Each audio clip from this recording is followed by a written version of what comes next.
Good evening and welcome to News Channel 8. I'm Jerome Aegean, and here's some of the top stories we have for you tonight. A St. Croix man is charged with killing his superior officer.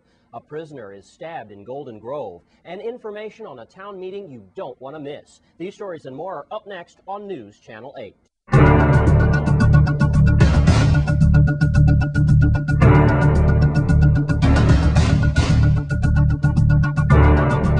In our top story tonight, Crucian-born Staff Sergeant Rashid Valmont is in a lot of trouble this evening. He's been accused of killing his commanding officer in the state of Georgia. Unfortunately, this story is making national news. News Channel 8's Wes Small has been researching the sad story all morning and is on the phone now with Major Hutchinson, IPO of Fort Gilliam, Georgia. On the line with us then is Major Hutchinson, Lenora Hutchinson, and she represents, unfortunately, the sad situation of the U.S. Army Reserves at Forest Park, Georgia, involving Crucian-born Staff Sergeant Rashid Valmont.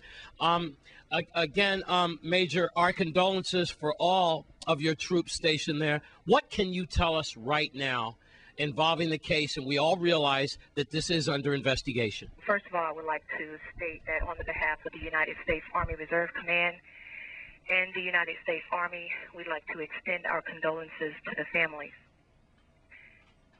Right now, basically, there's nothing much that I can talk about the incident. As you know, it is currently under investigation. And so as to not jeopardize the case in any way, we are not discussing any of the details surrounding the event. Just basically the press releases that I've provided, just kind of talking a little bit about the incident. As you know, the event took place on June 17th involving the incident between Staff Sergeant Valmont and the victim, Master Sergeant Pedro Mercado at Fort Gilliam. Again, because the case is under investigation, we cannot discuss any of the details. I can also tell you that right now, Staff Sergeant Valmont is being held in pretrial confinement until the Article 32 hearing takes place. And right now, the Article 32 hearing there's not been a date nor a location set for that. And thanks, Major Hutchinson, Public Information Officer for the Army Reserve. We also tried to get in touch with the Valmont family. Unfortunately, they are unable to make a statement. Major Hutchinson was also unable to give us a photograph of Rashid. We will give you an update on this sad story as information comes to us. And in other news, at least 2 men were stabbed yesterday during an altercation at Golden Grove Prison. Here's News Channel 8's Wes Small with more. Thanks a lot, Jerome. We did have a stabbing here at Golden Grove sometime yesterday. Details are still sketchy, but here's what we believe happened. We have reports of at least 2 inmates who were fighting here, and then a third tried to intervene. Now, so far what we know, we have 1 inmate who's been hospitalized with a stab wound to his stomach, another inmate hospitalized with a stab wound to his stomach as well, and also his chest. Let's go right now to Miss Melody Rames, VIPD spokesperson. Police on St. Croix are investigating a non-fatal stabbing that occurred at the Golden Grove Adult Correctional Facility on Wednesday, June 23rd. 2 inmates were hospitalized and treated for their injuries. According to the police report, Jesus Brown was stabbed in his stomach and Larry Williams was stabbed in his back and elbow. Both victims are prison inmates.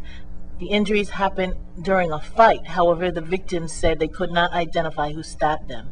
Williams was treated and released to the Bureau of Corrections. Brown remains hospitalized in stable condition, according to prison officials. The case will be followed up by the Criminal Investigation Bureau detectives. So, problems at Golden Grove once again. I don't know if the prison is in lockdown, but that could be normal procedure when we do have altercations that happen here. At Golden Grove, we did have a stabbing yesterday. I'm Wes Small for News Channel 8. Thanks, Wes. And now it's time to check in on your Caribbean report for tonight.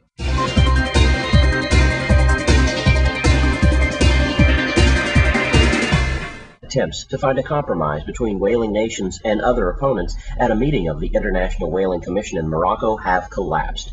Delegates had been working since Monday to find an agreement that would allow Japan, Iceland, and Norway to hunt whales commercially while reducing the total number of whales killed and providing international oversight for 10 years. Caribbean member countries of the WIC have had to fend off allegations of bribery over Japan's pro-whaling stance. The heavy rain passing through our territory has left 3,000 people in the Dominican Republic to be evacuated from their homes as heavy rains triggered isolated flooding. Meteorologists have issued an alert for possible flooding and landslides in 10 provinces. Some streets in the capital of Santo Domingo were said to be submerged in muddy floodwater. St. Kitts and Nevis is wooing investors from Europe and the United Arab Emirates. Prime Minister and Prime Minister of Finance Dr. Denzel Douglas is in Zurich holding discussions with leading investors from Switzerland, other neighboring European countries, and the United Arab Emirates on investment opportunities in international finances, hospitality, tourism services, telecom, energy services, real estate, and construction services. Prime Minister Douglas was the guest of honor at a Caribbean-style reception last night. In Geneva, St. Kitts and Nevis leaders will hold discussions on representatives of the Swiss Federation government, which recently gave its approval for the opening of St. Kitts and Nevis Consulate General in Zurich. This is expected to expand the Federation's representation beyond Geneva, where there has been an honorary consul for the past several years. And Guyana will be the home of the first Marriott hotel in the Caribbean and Latin America, with leadership and energy environment design certification from the United States Green Building Council. Marriott International Incorporated, in a press release on Tuesday, announced that it will open the first Marriott-branded hotel in Guyana in 2013. The 160-room hotel will operate under a management agreement with Atlantic Hotel Incorporated,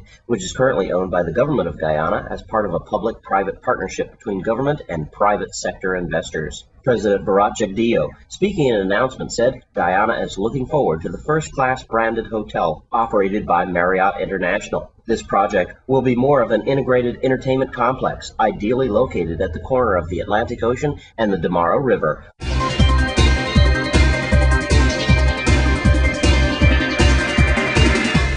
And that's your Caribbean Report for tonight. When we come back from this break, a town meeting you don't want to miss out on. Stay with us on Channel 8.